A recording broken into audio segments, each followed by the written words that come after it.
Hello friends, स्वागत है मेरे चैनल स्टेप अप क्लासेस पर।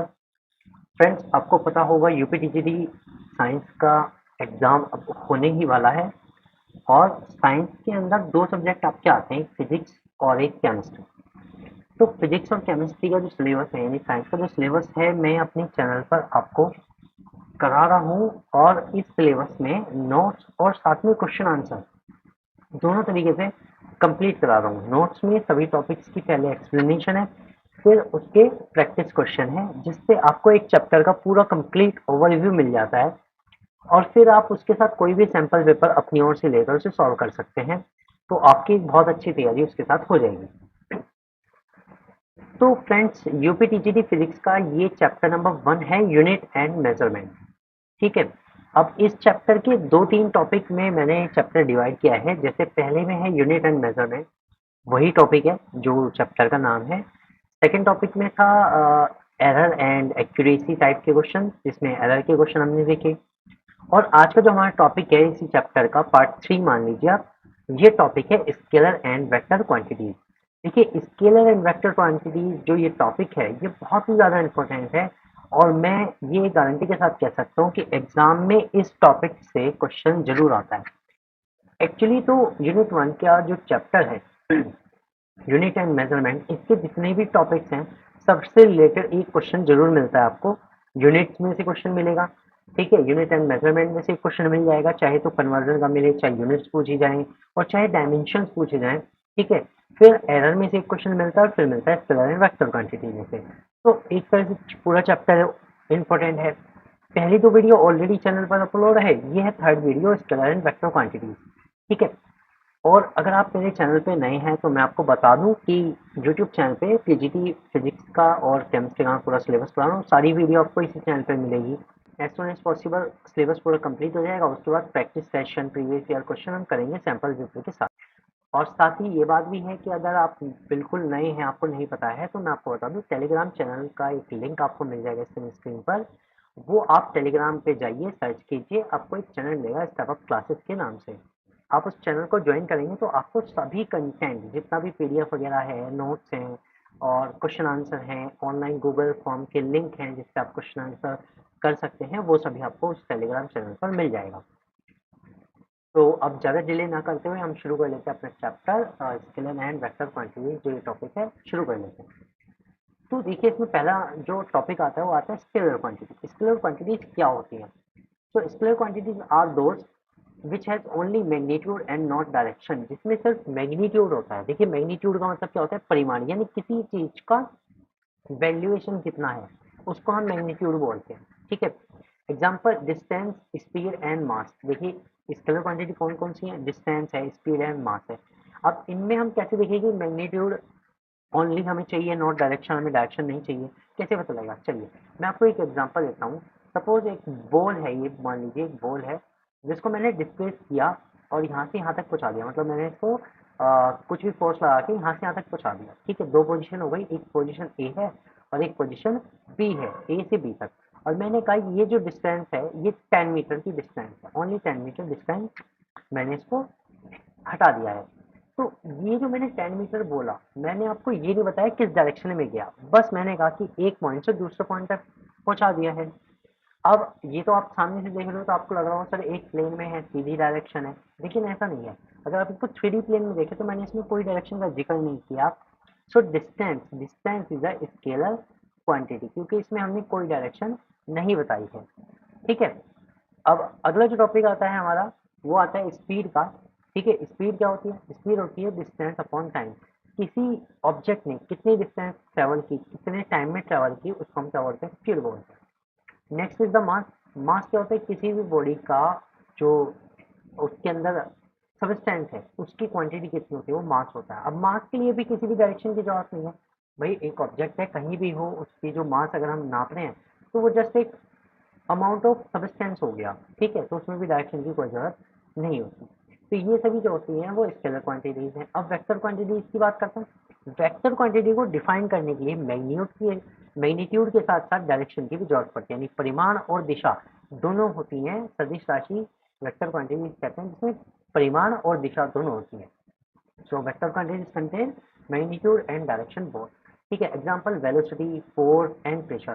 देखिए जब भी कोई फोर्स किसी ऑब्जेक्ट पे लगाया जाता है तो वो स्पेसिफिक डायरेक्शन में ही उसको मूव करता है। सपोज दो पोजीशन है ए और बी, अब हमने इस पे फोर्स लगाया कोई भी, ठीक है, तो फोर्स लगाने के बाद ये एक डायरेक्शन में मूव हो गया, कितना डिस्प्लेस हुआ, किस डायरेक्शन में डिस्प्लेस हुआ, ये सब फोर्स होगा। सपोज एक ऑब्जेक्ट पे ए पर फोर्स लगाएगा इस साइड से तो ये आगे की साइड मूव हो गया। लेकिन अगर मैं कहूँ कि ऑब्जेक्ट को अगर हम अपोजिट साइड से भी फोर्स लगाते तब क्या होता, तब क्या होता। अब देखिए डायरेक्शन का मैटर है कि अगर एक ऑब्जेक्ट पर फोर्स एक साइड से लगा है तो वो एक डायरेक्शन में डिस्प्लेस हो गया, ठीक है। लेकिन अगर फोर्स दूसरी साइड से भी लगे या अपोजिट डायरेक्शन से कोई थोड़ा सा ज़्यादा या थोड़ा फोर्स लगे तो क्या होगा, वो डिस्प्लेस नहीं होगा। यानी कि डायरेक्शन मैटर कर रही है कि ऑब्जेक्ट कहाँ जाएगा। तो फोर्स क्या होता है, फोर्स को बताने के लिए दोनों चीज की जरूरत है, मैग्नीट्यूड और डायरेक्शन दोनों की। इसी तरह से प्रेशर, प्रेशर भी क्या होता है, दबाव। और जिस चीज पर दबाव डाला जाता है उसके लिए सबसे ज्यादा इंपॉर्टेंस है डायरेक्शन। जैसे अगर एक हम कोई हमारे पास वुडन ब्लॉक है, ठीक है, मान लीजिए एक वुडन ब्लॉक है और इसमें हम एक नेल पंच करना चाहें, ठीक है, नेल को पंच करना चाहे तो हमें पता है हम हैमर से, अगर हम हैमर से कोई भी हैमर लेकर अगर इस पर फोर्स लगाएंगे, ठीक है, प्रेशर लगाएंगे, तो हमें पता है प्रेशर के लिए एक पर्टिकुलर डायरेक्शन होनी चाहिए। ये वाली डायरेक्शन काम नहीं करेगी, कोई भी इसके लिए तिरछी डायरेक्शन अच्छे से काम नहीं करेगी। लेकिन अगर हम इस पर बिल्कुल सीधी तरीके से फोर्स लगाएं, ऊपर की साइड से अच्छे से हम फोर्स लगाएं बिल्कुल परपेंडिकुलर, तो ये बहुत अच्छे से काम करेगा। यानी प्रेशर के अंदर भी डायरेक्शन की जरूरत होती है। तो वेलोसिटी क्या होती है, डिस्प्लेसमेंट के साथ। तो जाहिर सी बात है डिस्प्लेसमेंट में भी हमें डायरेक्शन की जरूरत होती है, हमें बताना पड़ता है किस डायरेक्शन में कोई ऑब्जेक्ट गया, तो उसके अकॉर्डिंग वेलोसिटी होती है। So these are vector quantities. इसके अलावा और भी बहुत सारी वेक्टर क्वांटिटीज होती हैं, उन्हें जैसे जैसे चैप्टर चलेगा वो हम देखते जाएंगे। उसके अलावा एक टाइप की क्वांटिटीज और आती है, tensor quantities. So tensor quantities are those quantities which are neither vector nor scalar. कुछ क्वांटिटी ऐसी होती हैं जो ना तो वेक्टर होती है ना स्केलर क्वांटिटी होती है, ठीक है, बट दे हैव मैग्नीट्यूड, क्योंकि उनमें सिर्फ मैग्नीट्यूड होता है, डायरेक्शन वगैरह की अगर नहीं है और जरूरत भी नहीं है उसमें, मतलब डायरेक्शन हो तो भी ठीक है, नहीं हो तो भी ठीक है, और उसकी जरूरत भी नहीं है, लेकिन वो ना तो स्केलर है ना वेक्टर है, ओनली मैग्नीट्यूड, ठीक है। Example is movement of inertia. Movement of inertia एक टेंसर क्वांटिटी है। स्ट्रेन जो है, तनाव खिंचाव, ये भी एक टेंसर क्वांटिटी है, क्योंकि ना ये वेक्टर है और ना ही स्केलर है। इनमें हमें डायरेक्शन की जरूरत नहीं है, सिर्फ मैग्नीट्यूड की जरूरत है, और मैग्नीट्यूड से ही हम सब कुछ बता सकते हैं, ठीक है। तो ये हमारी टेंसर क्वांटिटी। तो तीन टाइप की quantity, scalar, vector and tensor quantity. अब चलते हैं आगे, हम देखेंगे वेक्टर क्वांटिटीज में तो एक वेक्टर का रिप्रेजेंटेशन हम कैसे देते हैं। तो मैं आपको पहले समझा देता हूँ। लाइक हमने एक वेक्टर इस तरह से बनाया है, ये ठीक है, ये मैंने कहा है कि एक वेक्टर है पी। ये क्या है, एक वेक्टर पी। तो इसको मैंने डिनोट किया पी के ऊपर एरो लगा करके, पी के ऊपर एरो लगा करके। कुछ बुक्स में हो सकता है पी को थोड़ा बोल्ड फॉन्ट में लिखा जाए, बिल्कुल डार्क फॉन्ट में लिखा जाए, ऐसे भी आप इसे लिख सकते हैं और एरो लगा कर भी इसे रिप्रेजेंट कर सकते हैं, ठीक है। तो ये जो वेक्टर है, ये हमने कहा कि एक कोई ओ पी एक एरो है, और या फिर कोई एक लाइन है या फिर कोई एक डायरेक्शन है, ठीक है।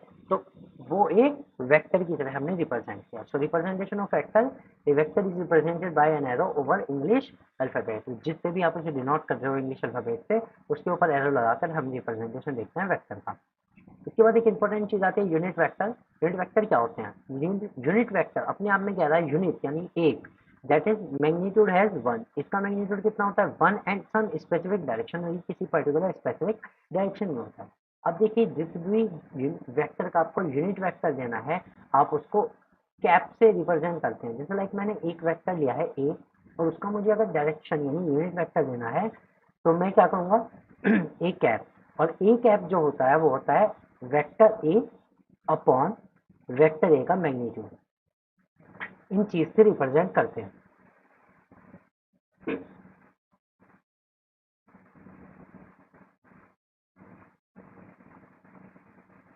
ओके, अब देखिए मान लीजिए एक वेक्टर ए जो है वो है 5 किलोमीटर नॉर्थ, 5 किलोमीटर नॉर्थ। ये तो हमारा क्या है, पूरा वेक्टर है जो इसने बताया कि 5 किलोमीटर कोई चीज नॉर्थ की तरफ है, ठीक है, और इसका मैग्नीट्यूड है सिर्फ 5 किलोमीटर। तो अगर मैं देखूं तो ए कैप सिर्फ रिप्रेजेंट करेगा वन नॉर्थ को, वन नॉर्थ को, ठीक है। तो ए कैप की वैल्यू कितनी आ गई, वन नॉर्थ, दैट इज जो ए कैप है वो ए वेक्टर के लिए, वेक्टर ए के लिए डायरेक्शन या यूनिट वेक्टर है। ओके, मैं फिर से बता दूं, मान लीजिए कोई वेक्टर ए है जिसकी जो पूरा वेक्टर हमने लिखा 5 किलोमीटर नॉर्थ, ठीक है, यानी कोई ऑब्जेक्ट है जो 5 किलोमीटर नॉर्थ की तरफ जा रहा है या नॉर्थ की तरफ है, तो वो तो उसका वेक्टर हो गया। अब इस वेक्टर का डायरेक्शन वेक्टर या यूनिट वेक्टर होगा सिर्फ वन नॉर्थ, यानी जो डायरेक्शन बताए कि कहाँ जा रहा है, नॉर्थ में जा रहा है, तो इसे हम कहते हैं यूनिट वेक्टर। ओके, और यूनिट वेक्टर आता कैसे है, वेक्टर अपॉन इट्स मैग्नीट्यूड, उसके मैग्नीट्यूड को रेशो निकाल करके हम डायरेक्शन वेक्टर या यूनिट वेक्टर निकाल सकते हैं। अब आता है ऑर्थोगोनल यूनिट वेक्टर। अब इसमें क्या होता है, on axis X Y Z unit vector represented by I J and K cap, ये इनके ऊपर कैप लगाते हैं, एक साइन है ये एरो का, अपर एरो, ठीक है, इसे बोलते हैं कैप। तो ये आई कैप, जे कैप और के कैप से हम इसे रिप्रेजेंट करते हैं। ठीक है, अभी मैं समझा देता हूँ। मान लीजिए कोई एक 3 डायमेंशनल हमारे पास स्ट्रक्चर है और इसमें 3 डायरेक्शन है, एक्स वाई एंड जेड। ठीक है, 3 एक्सिस है हमारे पास, एक्स वाई एंड जेड। तो हम ये कहना चाह रहे हैं जो आई होगा वो एक्स के डायरेक्शन में यूनिट वेक्टर है, जो जे है वो वाई के डायरेक्शन में यूनिट वेक्टर है, और जो के है, और जो के है वो जेड की डायरेक्शन में यूनिट वेक्टर होते हैं। इन्हें हम कहते हैं ऑर्थोगोनल यूनिट वेक्टर। तो ये क्या रिप्रेजेंट करेंगे भाई, ये रिप्रेजेंट करेंगे अगर कोई चीज एक्स एक्सिस पे 5 किलोमीटर है, अगर मैं आपको कहूँ कोई एक्स एक्सिस पे 5 किलोमीटर है, तो ये आप ऐसे लिख सकते हो 5 आई कैप। तो ये अपने आप बता देगा कि वो चीज एक्स एक्सिस पे 5 किलोमीटर या 5 यूनिट में है। ठीक है, इसी के साथ अगर मैं कहूँ कि वही चीज उसमें एक और डायरेक्शन ऐड है जो कि है 6 किलोमीटर वाई डायरेक्शन में, तो हम यहाँ लगा देते हैं 6 जे कैप। ठीक है, और इसी तरह अगर वो जेड के साथ भी चल रही है तो हम लिख देते हैं 7 के cap. It's just an example कि कोई ऑब्जेक्ट कहाँ पर है, तो इसकी पूरी डायरेक्शन बता रहा है कि भाई 5 किलोमीटर तो आई एक्स एक्सिस पे चलना पड़ेगा, 6 यूनिट आपको जे एक्सिस पे चलना पड़ेगा यानी कि वाई एक्सिस पे चलना पड़ेगा, और 7 यूनिट आपको जेड एक्सिस पे चलना पड़ेगा क्योंकि वो के कैप की डायरेक्शन दे रहा है। ठीक है, तो इन्हें हम क्या बोलते हैं, ऑर्थोगोनल यूनिट वेक्टर। ठीक है, अब चलते हैं आगे। अब हम बात करते हैं इक्वल वेक्टर्स क्या होते हैं। ठीक है, तो they are saying that same magnitude and same direction. अब दो वेक्टर हैं आपके पास जिनका मैग्नीट्यूड भी सेम हो और डायरेक्शन भी सेम हो, उन्हें यूनिट वेक्टर कहते हैं। सपोज दो वेक्टर है हमारे पास, एक ए और एक बी, दो वेक्टर है। अब चूंकि ये दोनों वेक्टर एक दूसरे के बिल्कुल सेम डायरेक्शन में है, सेम मैग्नीट्यूड में है, तो इन्हें हम क्या कहेंगे, इक्वल वेक्टर। ठीक है, तो हम यहाँ कह सकते हैं a vector a is equal to vector B. ठीक है, जनरली क्या होते हैं, ये पैरेलल, एक दूसरे के पैरेलल होते हैं, चाहे ये किसी भी डायरेक्शन में जा रहे हो, आगे पीछे हो सकते हैं, लेकिन ये एक दूसरे के पैरेलल होंगे। ठीक है, so when the vectors have same magnitude and same direction they are called equal vector. अगला जो हमारा टॉपिक आता है इसमें वो आता है अपोजिट और नेगेटिव वेक्टर। अपोजिट और negative vector, so same magnitude and opposite direction. अगर दो वेक्टर हमारे पास, मान लीजिए आपके पास एक ए है, वेक्टर ए, और एक वेक्टर है बी, लेकिन इनका मैग्नीट्यूड तो सेम है बट अपोजिट डायरेक्शन है, तब इन्हें हम क्या कहेंगे, अपोजिट और नेगेटिव वेक्टर। इस कंडीशन में क्या होगा, जो वेक्टर ए है वो इक्वल होगा माइनस बी की वेक्टर के, या नेगेटिव ऑफ वेक्टर बी के। ठीक है, तो इन्हें हम कहेंगे अपोजिट और नेगेटिव वेक्टर, अपोजिट और नेगेटिव वेक्टर। ठीक है, ये तब होते हैं जब दो वेक्टर्स की डायरेक्शन जो है दोनों के एक दूसरे के अपोजिट हो जाए, तब उन्हें हम कहते हैं अपोजिट वेक्टर। Okay, clear. तो यहाँ तक तो आपको आई थिंक क्लियर हो गया होगा। ठीक है, चलते हैं आगे। अब देखिए हमारे पास आता है रिप्रेजेंटेशन ऑफ वेक्टर में, अब ट्राइंगल लॉ ऑफ एडिशन। ठीक है, लॉ ऑफ एडिशन आते हैं, तो इसमें पहला लॉ आता है ट्राइंगल लॉ ऑफ एडिशन। देखिए दो लॉ हैं आपके सिलेबस में फिलहाल, एक ट्राइंगल लॉ है, एक पैरेललोग्राम लॉ ऑफ एडिशन है। दोनों में एक माइनर सी चीज का डिफरेंस है, वो मैं आपको पूरी तरह से एक्सप्लेन कर दूंगा, तो आप इसे ध्यान से समझिएगा कब हमें ट्राइंगल लॉ के अकॉर्डिंग चलना है, या हमें किसी को बताना है कि कौन सा लॉ लगा है, ट्राइंगल लॉ लगा है, कब हमें पहचानना है कि ट्राइंगल लॉ ऑफ एडिशन वाला है, और कब हमें बताना है कि पैरेललोग्राम लॉ ऑफ एडिशन है। तो इसमें एक बहुत छोटा सा डिफरेंस है जो जनरली आपको समझना है। So triangle law of addition में क्या होता है, to add by this method place the tail of second vector on the head of the first vector. चलिए दो वेक्टर बनाते हैं हम, मान लीजिए मेरे पास दो वेक्टर हैं, एक ए है और एक बी है। ये वेक्टर मेरा बी है और ये वेक्टर मेरा ए है। ठीक है, जब अगर आपको इन दोनों का एडिशन निकालना है, इन दोनों का एडिशन आपको निकालना है, रिजल्टेंट निकालना है एडिशन करके, तो आप कैसे निकालेंगे? इन्होंने कहा है इन दोनों वेक्टर को ऐसे रखिए कि एक वेक्टर की टेल से दूसरे वेक्टर का हेड लगा रहे, इस तरह से। ये बी वेक्टर था और ये ए था, तो इस वेक्टर की टेल से दूसरे वेक्टर का हेड अटैच है। Then the resultant vector is given by starting from the tail of the first vector to the head of the second vector. अब जो resultant vector आएगा वो क्या कह रहे हैं? वो कह रहे हैं फर्स्ट वेक्टर के टेल से सेकेंड वेक्टर के हेड तक आएगा, सेकेंड वेक्टर के हेड तक आएगा, यानी कि रिजल्टेंट आर जो होगा वो क्या होगा?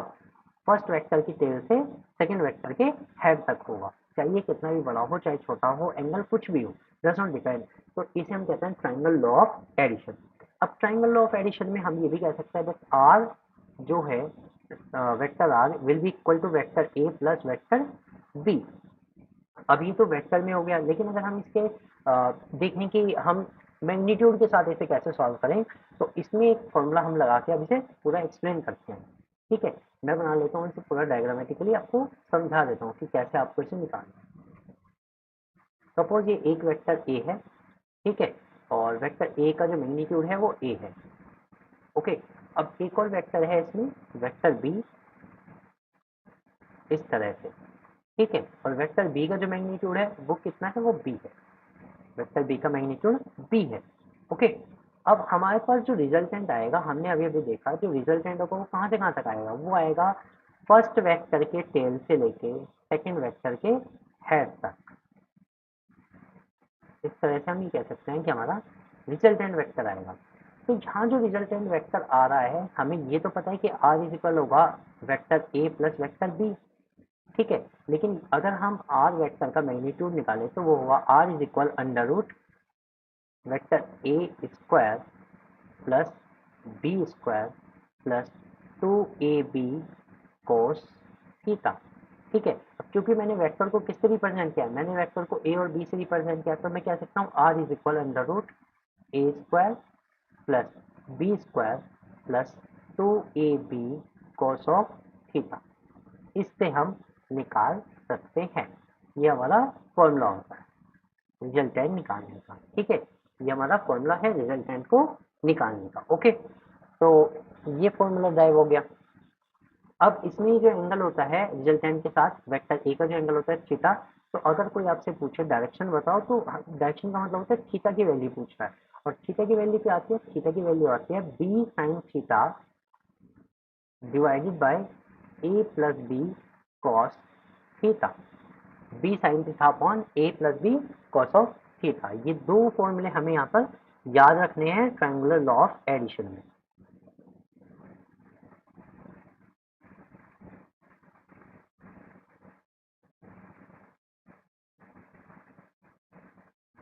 आई होप कि ये चीज़ें क्लियर हो गई होंगी, इसमें कोई डाउट नहीं होगा। ठीक है, अब हम नेक्स्ट चलते हैं। नेक्स्ट आता है हमारा रेक्टेंगुलर लॉ ऑफ एडिशन। ठीक है, अब रेक्टेंगुलर लॉ ऑफ एडिशन है, in this method put the vector tails to tails and complete the parallelogram. अब देखिए ये कह रहे हैं इसमें दो वेक्टर है, सपोज एक वेक्टर हम मान लेते हैं P है और दूसरा वेक्टर हम मान लेते हैं Q है। ठीक है, तो ये कह रहे हैं पैरेललोग्राम मेथड से आपको क्या करना है? अब की बार वेक्टर के टेल्स टू टेल्स अटैच करना है, टेल टू टेल अटैच करना है, इस तरह से। ठीक है, इस तरह से हमें अटैच करना है, और अब इस पैरेललोग्राम को बनाते हुए कंप्लीट करना है। पैरेललोग्राम मतलब कि P के हमें पैरेलल एक लाइन खींचनी है, ठीक है, इसी तरह से Q के पैरेलल लाइन खींचनी है। ये हमारा पैरेललोग्राम कंप्लीट हो गया। तो ये पैरेललोग्राम हमने कंप्लीट किया। Now the resultant is given by the diagonal of the parallelogram passing through the common tail. ये कह रहे हैं अब जो रिजल्टेंट आएगा, जो रिजल्टेंट आएगा वो इस पैरेललोग्राम का रिजल्टेंट जो आएगा उस पैरेललोग्राम का डायगोनल होगा, और डायगोनल भी कहाँ से होगा? पासिंग थ्रू द टेल्स, उसने कहा पासिंग द कॉमन टेल से आएगा। तो रिजल्टेंट आर जो आएगा वो ये वाला आएगा। तो यहाँ जो आर होगा वो किसके इक्वल है? हम अगर एडिशन की बात करें तो वो होगा P vector P plus vector Q के इक्वल, इस तरह से। ठीक, तो यहाँ पे जो आर की जो वैल्यू आएगी वो क्या आएगी? अब अगर हम मान लेते हैं जो वेक्टर पी है उसका मैग्नीट्यूड पी मान लेते हैं स्मॉल पी, और जो क्यू है इसका क्यू मान लेते हैं स्मॉल क्यू, तब हमारा फॉर्मूला हो जाएगा P square plus Q square plus 2pq cos of theta. यही हमारा आंसर आने वाला है। ठीक है, तो इसका मैग्नीट्यूड क्या हो जाएगा? R is equal under P square plus Q square plus 2pq cos of theta. ये हमारा इसका आंसर आएगा। अब इसमें दो चीजें और हमें साथ में ध्यान रखनी है, वो है डायरेक्शन। रिजल्टेंट की डायरेक्शन हमें बतानी है दोनों वेक्टर से। ठीक है, मान लीजिए ये वेक्टर जो p है उससे डायरेक्शन मान लेते हैं कि अल्फा है, और वेक्टर q से रिजल्टेंट की डायरेक्शन बीटा है, यानी कि ऊपर की साइड से तो बीटा है, ठीक है, और नीचे की साइड से अल्फा है। ओके, तब क्या होगा, तब जो tan अल्फा होगा वो इक्वल आएगा p sign theta upon p plus Q cos theta के। और जो tan बीटा है, यानी कि अब जो डायरेक्शन है वेक्टर q से, वो आएगी p sign theta upon Q plus P cos theta, Q plus P cos theta. तो ये दो डायरेक्शन भी हम इसमें निकाल सकते हैं।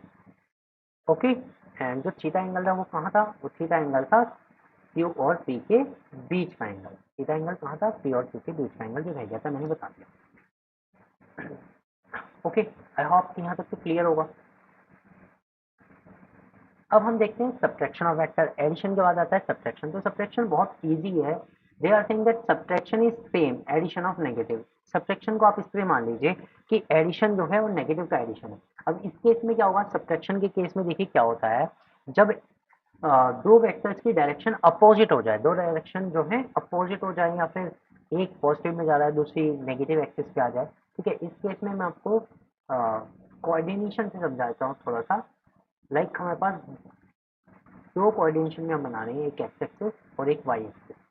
ये हमारा एक्सिस 0 होता है, ठीक है, और इधर नेगेटिव ऑफ एक्स और नीचे नेगेटिव ऑफ वाई। अब दो वेक्टर है हमारे पास, जो कि पहला तो एक्स एक्सिस पे है, ठीक है, 0 से एक्स एक्सिस पे ये वेक्टर पी मान लेते हैं, और दूसरा जो वेक्टर है वो डाउन साइड है, दैट इज क्यू, ठीक है, वेक्टर क्यू। अब हमें इतना तो पता है कि जो वेक्टर क्यू है वो नेगेटिव होगा, क्योंकि वो डाउन साइड है और वाई एक्सिस पे नेगेटिव साइड में जा रहा है, ठीक है। तब हमारा हम ये कह सकते हैं जो रिजल्टेंट होगा वो होगा p माइनस या फिर p plus of minus q के। जैसे मैंने बताया ना, some subtraction in the same addition of negative. तो हमने क्या किया, सम किया लेकिन नेगेटिव का एडिशन कर दिया आपकी बार, किसका एडिशन किया, नेगेटिव का। तो हमारे पास जो रिजल्टेंट आ जाएगा वो क्या आ जाएगा, p माइनस क्यू, ठीक है, p माइनस क्यू आ जाएगा। और जब हम इसका रिजल्टेंट अगर निकालने लगे तो रिजल्टेंट क्या रहेगा, इसका रिजल्टेंट रहेगा P square plus Q square minus 2pq cos of theta. ये हमारा इसमें रिजल्टेंट निकालने के लिए हमारे पास फॉर्मूला आ जाएगा, इससे हम रिजल्टेंट आराम से निकाल सकते हैं, ठीक है। ओके, अब चलते हैं आगे। आप देखिए रेक्टेंगुलर कंपोनेंट ऑफ वेक्टर भी समझने की जरूरत है हमें। रेक्टेंगुलर कंपोनेंट क्या होते हैं, एक वेक्टर के दो रेक्टेंगुलर कंपोनेंट होते हैं, ये भी समझना जरूरी है, क्योंकि इसके थ्रू हम बहुत सारी चीजें सॉल्व करेंगे, ठीक है। So whenever a vector is expressed as a sum of two mutually dependable vectors, then we call the vector as rectangular component of vector। ये कह रहे हैं जब एक वेक्टर को दो म्यूचुअली डिपेंडेबल वेक्टर्स के थ्रू निकाला जाता है या उनसे एक्सप्रेस किया जाता है, तब तब उनको हम उस वेक्टर के रेक्टेंगुलर कंपोनेंट कहते हैं। इसको समझने के लिए एग्जांपल लेते हैं। Let there be a force F inclined at an angle theta with a horizontal, then its horizontal and vertical component will be given by, suppose एक फोर्स है एफ, ठीक है, और वो एक प्लेन से इंक्लाइंड है, यानी कि थोड़ा सा उठकर लगा हुआ है इस तरह से थीटा एंगल पर, ठीक है। तब इसके दो कंपोनेंट होंगे, एक हॉरिजॉन्टल एक्सिस पर और एक वर्टिकल एक्सिस पर। तो ये जो वर्टिकल और हॉरिजॉन्टल एक्सिस आएंगे उसके कंपोनेंट्स क्या आएंगे, देखिए, जो आएगा हमारा हॉरिजॉन्टल एक्सिस पर वो तो होगा एफ कोस थीटा, ठीक है, और जो हमारा आएगा वर्टिकल एक्सिस पर वो होगा एफ साइन थीटा, ठीक है। ये हमारे दो इसके रेक्टेंगुलर कंपोनेंट आ गए, एक तरह से फोर्स एफ के दो रेक्टेंगुलर कंपोनेंट आ गए। चलिए इसका कुछ और एग्जांपल देखते हैं। सपोज एक इंक्लाइन प्लेन है इस तरह से, ठीक है, और इसको मैं पूरा कंप्लीट कर देता हूँ एक बार। ये कोई इंक्लाइन प्लेन है और इस पर कोई एक बॉल है जो कि इस पर से लुढ़क रही है या फिर इस पर से स्क्रॉल हो रही है, ठीक है, ये एक बॉल मैंने बना दी।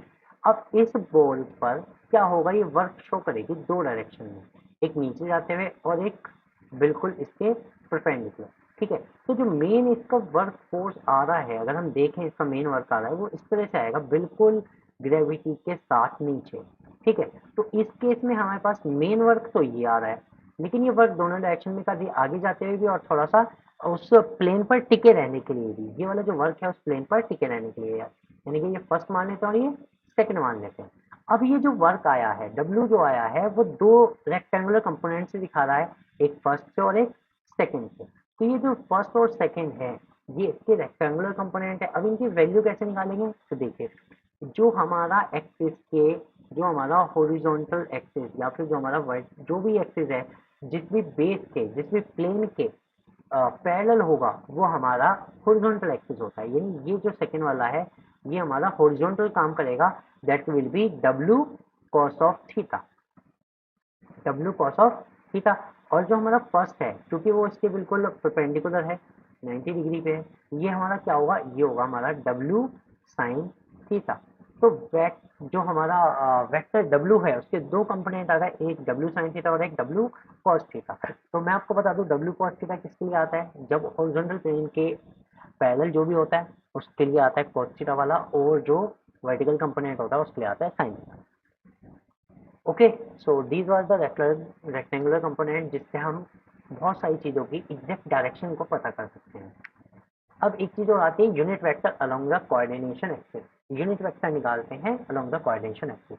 देखिए, unit vector along the coordination axis का क्या मतलब है, ये हमें बताएगा कि कोई एक वेक्टर किसी डायरेक्शन पे है, एक्सिस के किसी भी डायरेक्शन में है, ठीक है, और एक प्लेन में है, यानी एक्स और वाई दो प्लेन चल रहे हैं, तो कैसे उसे बताएंगे, तो वो हम एक बार देख लेते हैं।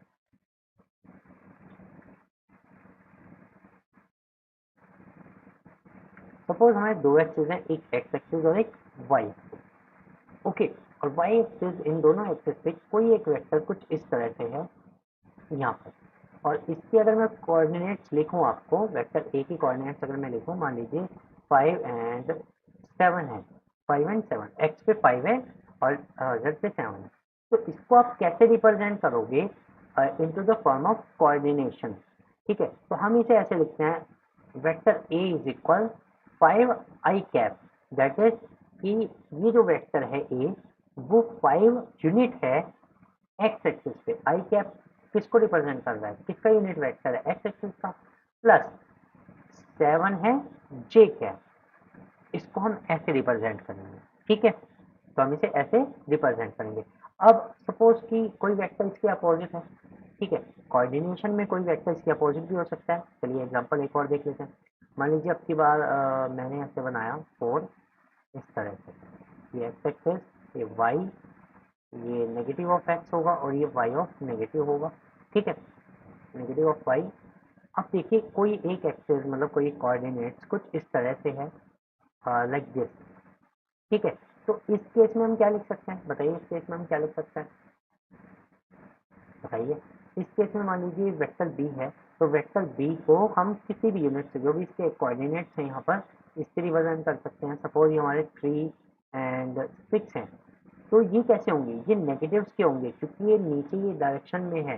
ठीक है, नेगेटिव डायरेक्शन में है, तो हम इसे ऐसे रिप्रेजेंट करेंगे, -3 आई कैप एंड -6 जे कैप। इस तरह से हम इन्हें रिप्रेजेंट करेंगे, क्योंकि जो चीज़ पॉजिटिव में थी, जब वो पॉजिटिव एक्सिस की तरफ थी तो पॉजिटिव थी, नेगेटिव की तरफ आते ही नेगेटिव हो गई। अब इसमें ऐसा भी हो सकता है, दोनों कोऑर्डिनेट की बजाय कोई एक नेगेटिव हो और कोई एक पॉजिटिव हो, तब भी आप इस तरह से रिप्रेजेंट इसे कर सकते हैं। तो ये रिप्रेजेंटेशन था इसमें 2D में। अब कोई रिप्रेजेंटेशन अगर 3D में आ जाए, 3D में हम उसे कैसे रिप्रेजेंट करेंगे, तो 3D में क्या होता है, दो तो हमें मिले, क्या, दो तो हमें मिले, 2D में तो हमें मिले एक्स और वाई, यानी कि एक प्लेन के अंदर कैसे होता है, और जो इसमें एक और डायरेक्शन आती है जेड डायरेक्शन, यानी कि के, यूनिट वेक्टर के, वो हमें एग्जैक्ट लोकेशन बताता है कि वो है कहाँ पर। So unit vector along the direction is के, which represent the location of a point in space, then the position vector of A will be given as। अब हम तीन एक्सिस में बना के आपको दिखाते हैं। मान लीजिए हमारे पास तीन एक्सिस हैं इस तरह से, ये z, ये x और ये y।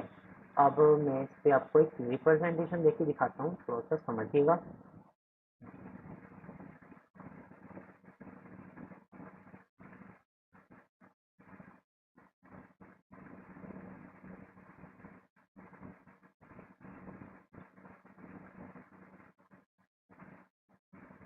आपको एक क्यूब शेप दिख रही होगी।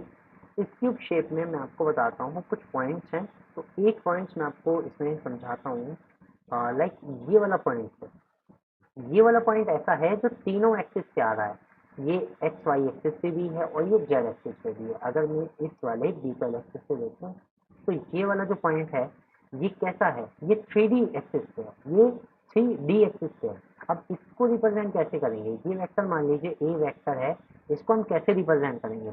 तो इस वेक्टर को, क्योंकि ये तीनों एक्सिस पे है, तो जो भी इसकी जितनी भी यूनिट के अकॉर्डिंग है वही हम लिखते जाएंगे। लाइक 5 आई कैप लिख देते हैं plus 6 J cap.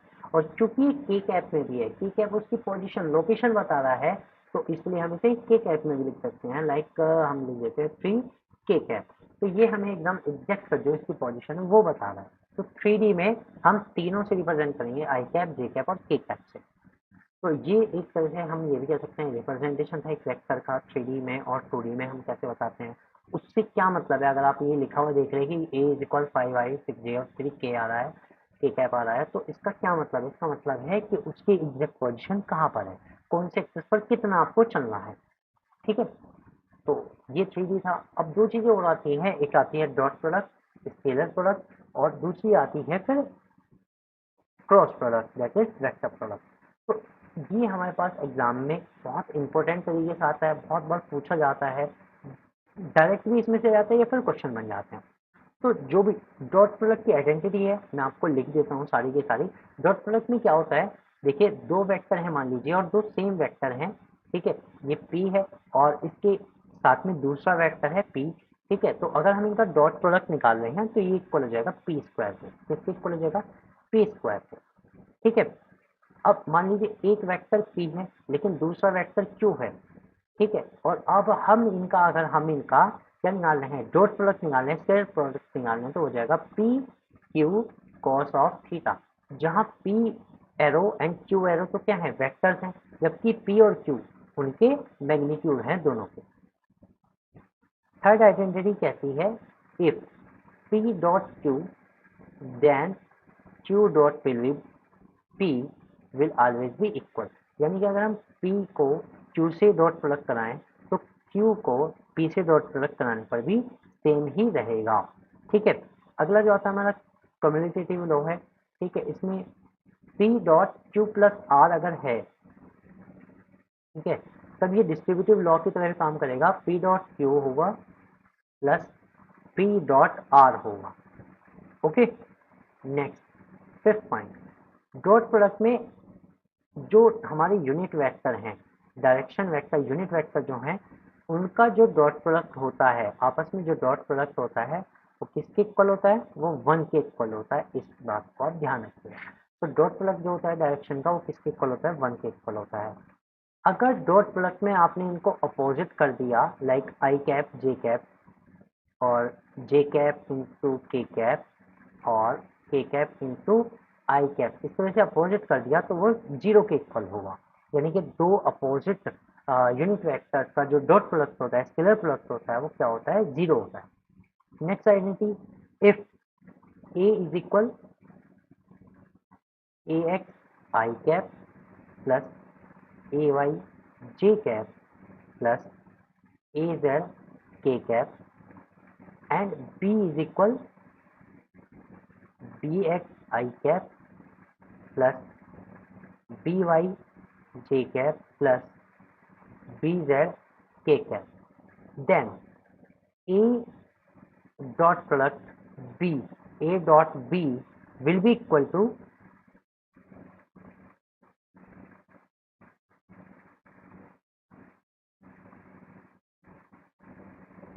ax dot by plus ax dot bx आएगा, सॉरी,